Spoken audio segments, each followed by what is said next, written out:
कहानी की शुरुआत होती है एक ऐड से जिसमें आदमियों की सुंदरता के बारे में बात की जा रही थी। कुछ आदमियों की आंखें सुंदर होती हैं तो किसी की जॉलाइन एकदम तीखी, और वहीं कुछ आदमी अपने जबरदस्त शरीर की वजह से औरतों के दिलों पर राज करते हैं। लेकिन जिन आदमियों के पास इसमें से कुछ भी नहीं है, असली मदद की जरूरत तो उनको है। इसके बाद हमें एक नया आविष्कार दिखाया जाता है जिसका नाम है हैंडसम सूट। ये खास मोटे और बदसूरत आदमियों के लिए बनाया गया बॉडी सूट है जो उन्हें कुछ ही पलों में जीरो से हीरो बना देगा। हालांकि इस सूट से वो हमेशा के लिए सुंदर तो नहीं हो जाएंगे, पर इसे पहनकर वो बाकी सुंदर मर्दों की तरह जिंदगी के मजे उठा सकते हैं। इसके बाद हम टाकुरो नाम के एक आदमी को देखते हैं जिसकी उम्र 33 साल थी। वो एक बेहतरीन शेफ था और अपना रेस्टोरेंट चलाता था। इसके साथ उसकी शख्सियत भी काफी अच्छी थी। हर कोई उसे अपना दोस्त बना लेता था, मगर जैसे ही टाकुरो किसी लड़की को प्रपोज करने की कोशिश करता तो उसे अपने मोटापे और बदसूरती की वजह से शर्मिंदा होना पड़ता। आज तक उसे टोटल 101 लड़कियां रिजेक्ट कर चुकी थी।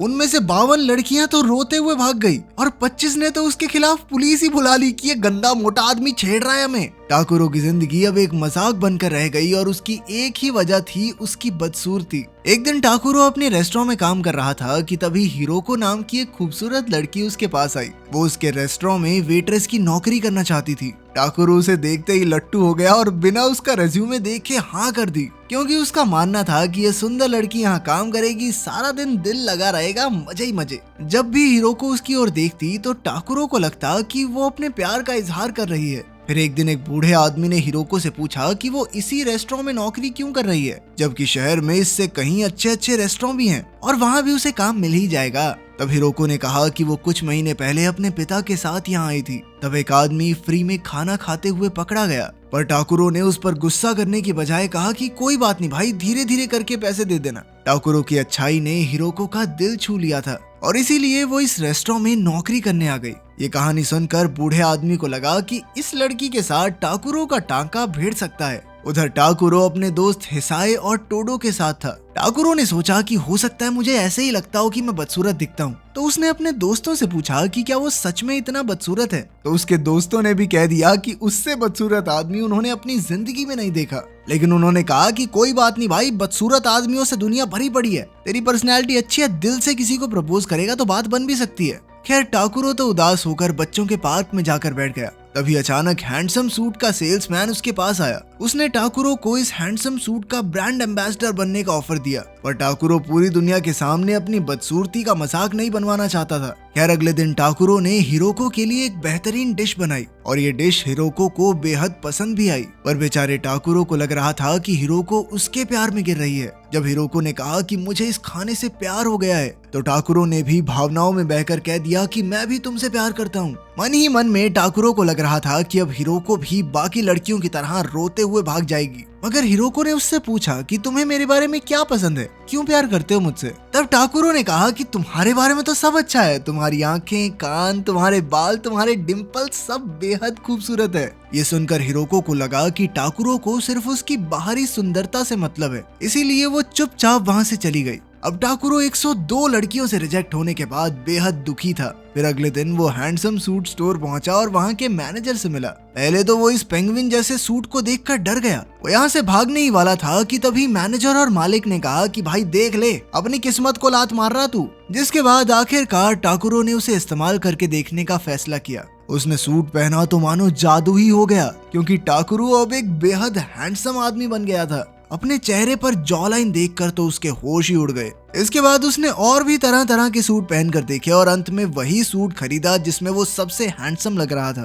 तब मैनेजर ने उसे सूट में लगे हुए एक स्पेशल बटन के बारे में बताया जिससे उसकी आवाज भी बदल सकती है। फिर टाकुरो ने एकदम मेरी तरह भारी और नशीली आवाज सुनी ताकि लड़कियां उसकी दीवानी हो जाएं। मुझे तो कोई नहीं मिल रही। और अंत में उसने अपना एक नया नाम भी रखा, हिकारियामा, क्योंकि उसके शरीर के साथ उसका नाम भी सुंदर होना चाहिए। जाने से पहले मैनेजर ने उसे कहा कि इस सूट का राज सबसे छुपा कर रखना होगा और साथ ही उसने ये भी कहा कि सूट पहनकर गर्म पानी से दूर रहना, वरना सूट 2 मिनट में बाहर आ जाएगा। अब सुंदर होते ही टाकुरो को लोगों ने पसंद करना शुरू कर दिया था। जो लड़कियां पहले उसे देखकर मुंह चढ़ा लेती थी, वही उसे देखकर मुस्कुरा रही थी। कई जवान लड़कियां तो उसकी दीवानी ही हो गई। तभी टाकुरो एक मॉडलिंग मैनेजर से टकरा गया। अब वो मैनेजर चाहता था कि टाकुरो उसकी कंपनी के लिए मॉडलिंग करे खैर अगले दिन टाकुरो बदसूरत बनकर बैठा था कि तभी मोटोए नाम की एक लड़की रेस्टोरेंट में आई। वो हिरोको की जगह वेट्रेस की नौकरी के लिए आई थी, लेकिन सब कहने लगे कि ये भैंस यहाँ पे काम करेगी तो कस्टमर भाग जाएंगे। मगर टाकुरो ने कहा कि वेट्रेस बनने के लिए खूबसूरत होने की कोई जरूरत नहीं है।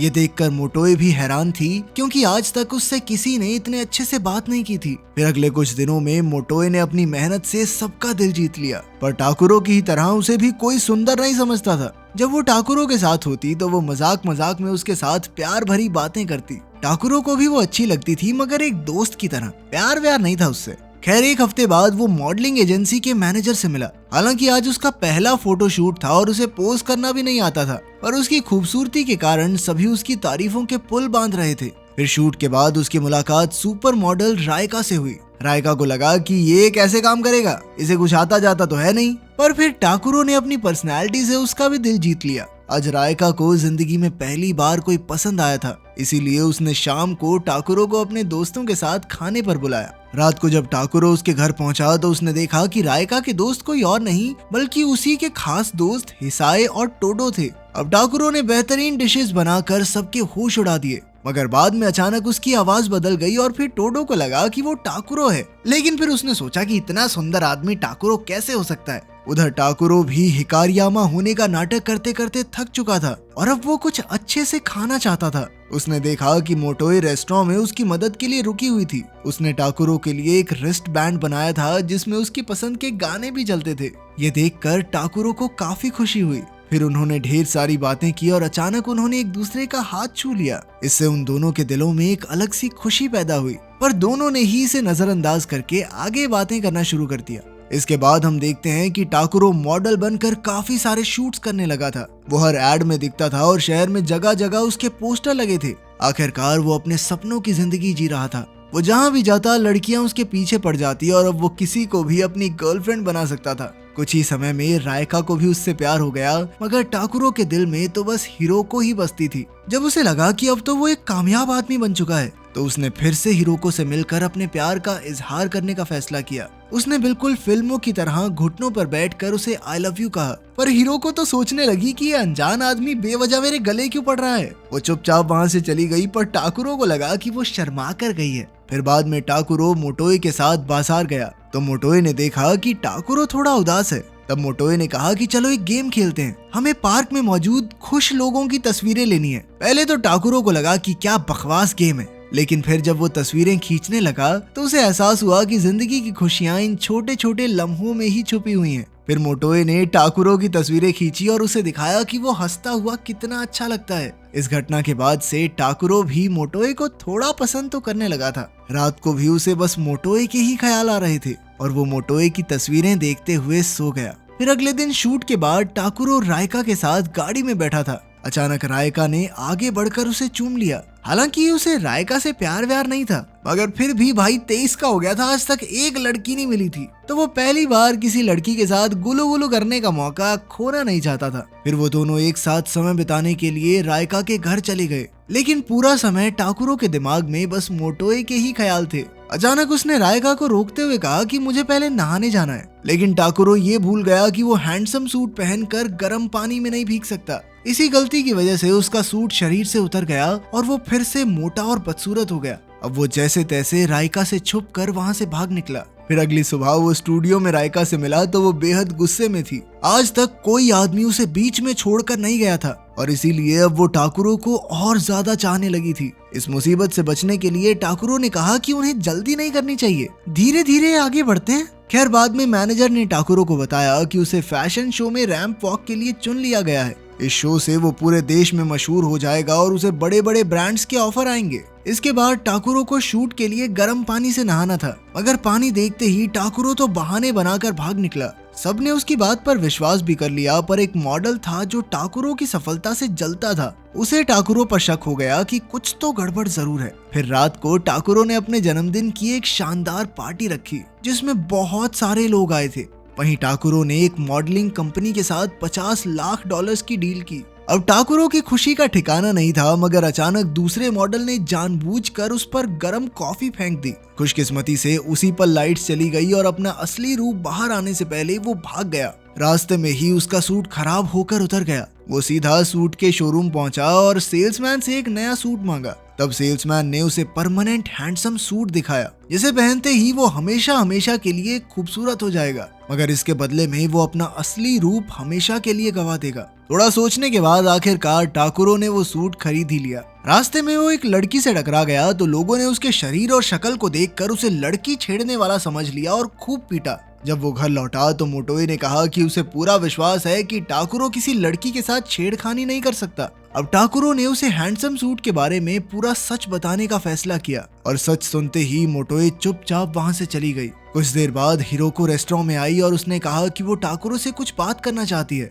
वो दोनों एक पार्क में गए और हिरोको ने कहा कि जब टाकुरो ने पहली बार उससे अपने प्यार का इजहार किया था तो वो बेहद खुश हुई थी, मगर टाकुरो को लगा कि हिरोको उसका मजाक उड़ा रही है, इसीलिए उसने परमानेंट हैंडसम सूट पहनकर सबको उनकी औकात दिखाने का फैसला कर लिया। अगले दिन फैशन शो था, पर वो तो सिर्फ मोटोए के बारे में सोच रहा था। उधर मोटोए सड़क पर एक बाइक से टकरा गई और उसे गहरी चोट लगी। जब टाकुरो को इसकी खबर मिली तो वो वहीं जम गया। उसकी रैंप वॉक की बारी आई, मगर वो चल ही नहीं पा रहा था। आखिरकार उसे एहसास हो गया कि उसे ये चकाचौंध वाली जिंदगी चाहिए ही नहीं। असली खुशी तो उसे तब मिली थी जब वो मोटोए के साथ बाजार में था। अब वो शो छोड़कर भाग निकला, पर उसका परमानेंट सूट उतर ही नहीं रहा था। आखिरकार वो जैसे तैसे उस सूट को बीच में से काट कर बाहर आया। अंत में वो फटाफट हॉस्पिटल पहुंचा तो पता चला कि चोट मोटोए को नहीं बल्कि बाइक वाले को लगी थी। मोटोए को सही सलामत देखकर उसकी खुशी का ठिकाना नहीं था, लेकिन फिर अचानक टाकुरो के पैरों तले जमीन खिसक गई। जब मोटोए ने अपना फैट सूट निकाला तब ये खुलासा होता है कि मोटोए असल में हिरोको ही थी। हमेशा से लोग उसे उसकी सुंदरता के लिए पसंद करते थे, इसीलिए वो मोटी बनकर देखना चाहती थी कि कोई उसे सच्चा प्यार करेगा या नहीं। आखिरकार अपने टाकुरो का घर बस ही गया। टाकुरो उससे प्यार करता था और उसे इस बात से कोई फर्क नहीं था कि वो मोटी और बदसूरत है, मतलब उसका प्यार ही सच्चा प्यार है। आखिरकार हिरोको टाकुरो की गर्लफ्रेंड बन गई और हमारे लड़के का घर बस गया। तो क्या आपको मौका मिले तो ऐसा सूट खरीदोगे? कमेंट्स में जरूर बताना। मिलते हैं अगली वीडियो में।